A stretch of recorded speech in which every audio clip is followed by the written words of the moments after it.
السلام علیکم۔ حالات کے اعتبار سے بہت ہی عمدہ اور بہت ہی اچھا سوال بھائی نے معلوم کیا۔ سوال یہ ہے کہ سود کے پیسے سے ریچارج کرنا کیسا ہے؟ کیا سود کے پیسے سے ریچارج کیا جا سکتا؟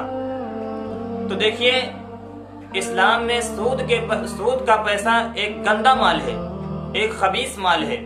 اب وہ سود کا پیسہ بینک سے ملا ہو یا پھر جو کچھ لوگوں کے اندر یہ رواج ہے اور انہوں نے اپنا کام بھی بنا رکھا ہے، پیشہ بنا رکھا ہے کہ کسی بندے کو کچھ پیسے دیں گے اور پھر 1 مہینے کے بعد اس سے کچھ بڑھا کر لیں گے، اور اگر وہ نہیں دے پائے گا تو یہ شرط بھی اس میں ہوتی ہے کہ زیادہ ہو جائے گا، مطلب جو 2% لینا تھا ہمیں 1 مہینے تک، 1 مہینے کے بعد 4% لیں گے یا پھر اس سے زیادہ کر کے لیں گے۔